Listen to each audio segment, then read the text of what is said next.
दोस्तों अक्सर लोग गर्मी के मौसम में तेज धूप और हाई टेम्परेचर से बचने के लिए फैन का इस्तेमाल करते हैं, लेकिन जब फैन भी आग उगलने लगता है तब लोगों को एसी का याद आता है, जो ज्वालामुखी जैसे कमरे को भी शिमला बना देती है। लेकिन दोस्तों क्या आपने कभी सोचा है कि आखिर फैक्ट्री में एसी को कैसे बनाया जाता है? नहीं सोचा तो भी चलिए आज हम आपको एसी की मैन्युफैक्चरिंग प्रोसेस दिखाएंगे। उससे पहले यदि आप हमारे चैनल पर नए हैं तो चैनल को सब्सक्राइब करके बेल आइकन को जरूर प्रेस कर लें। तो नंबर पहले पर आता है एयर कंडीशनर मेकिंग प्रोसेस। वैसे दोस्तों एयर कंडीशनर का इस्तेमाल रूम को ठंडा करने के लिए किया जाता है, लेकिन दोस्तों बचपन में जब हम एसी को छत के ऊपर देखते थे तो हमारे दिमाग में एक ही ख्याल आता था कि रूम के अंदर कूलिंग कैसे करता है, और इसे सोचते सोचते हमारी खोपड़ी भी खनक जाती थी। तो चलिए दोस्तों पहले इन्हीं सब चीजों का पर्दाफाश करते हैं। वैसे एसी को चलाने के लिए 3 मेन कंपोनेंट लगाए जाते हैं। पहला कंडेंसर, जो रूम के बाहर यानी छत के ऊपर लगाया जाता है, जिसे हीट एक्सचेंजर भी कहते हैं, जो रूम से आने वाली गर्मी को कूल करके वापस रूम में भेजता है। और दूसरा कंपोनेंट होता है इवापोरेटर यानी इंडोर यूनिट, जिसमें एक फैन लगी होती है जो कंडेंसर से आने वाली कूल एयर को रूम में डिस्ट्रीब्यूट करती है।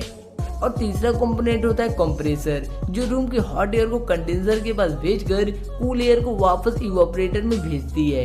यदि दोस्तों इसके बारे में और बात करें तो इसमें refrigerant gas, thermostat, expansion valve और फिल्टर जैसी चीजें लगी होती हैं, जिस कारण हम इस टॉपिक पर ज्यादा बात नहीं करेंगे वरना ये वीडियो आधे घंटे का हो जाएगा।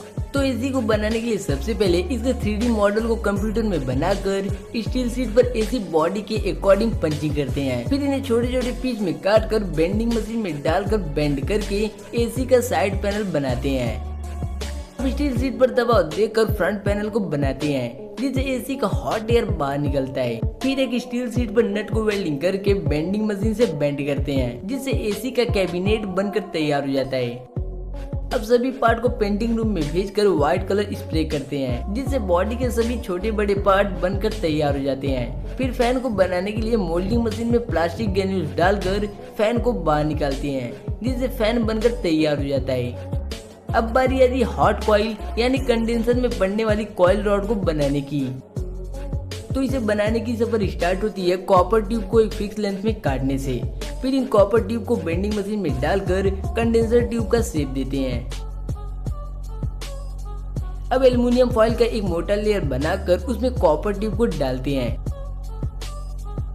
और ऑयल ड्राई ओवन में डालकर इस पर एक खास रखे ऑयल को लगाते हैं। अब इसे कन्वेयर बेल्ट से आगे भेजकर इसके दूसरे साइड में यू शेप का मेटल लगाकर कंडेंसर में लगे रॉड को लॉक करते हैं और आगे भेजकर इन रॉड को वेल्डिंग करते हैं।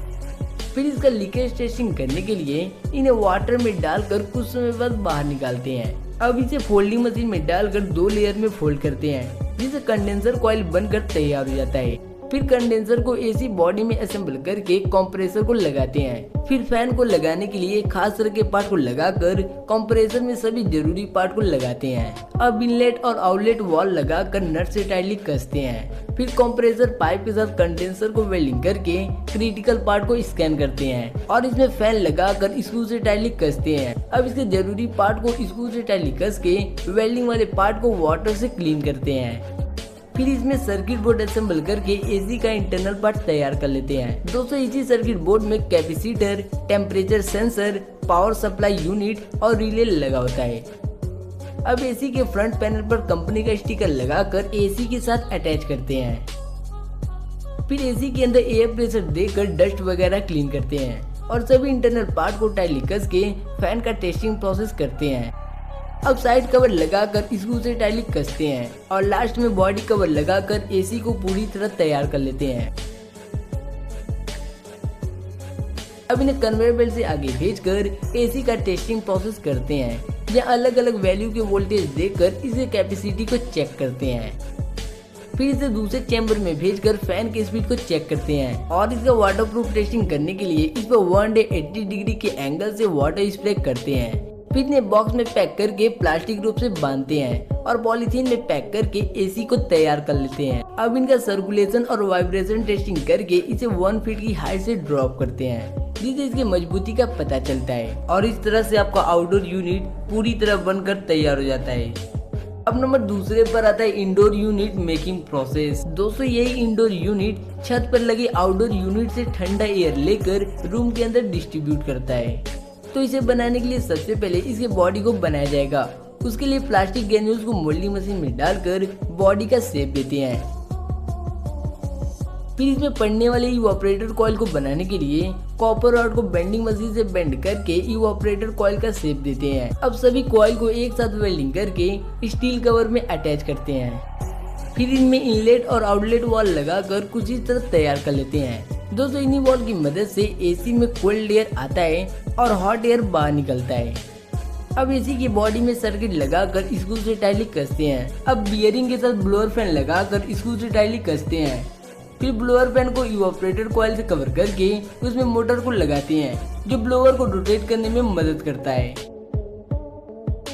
अब इसे कन्वेयर बेल्ट से आगे भेजकर मोटर के वायर को फैन और सर्किट बोर्ड के साथ जोड़कर स्क्रू से टाइटली कसते हैं। फिर मोटर कवर लगाकर इंटरनल पार्ट को बॉडी से कवर करते हैं और स्क्रू से टाइटली कस के इसे पूरी तरह तैयार कर लेते हैं। अब इसे कन्वेयर बेल्ट से आगे भेजकर इनका टेस्टिंग प्रोसेस करते हैं।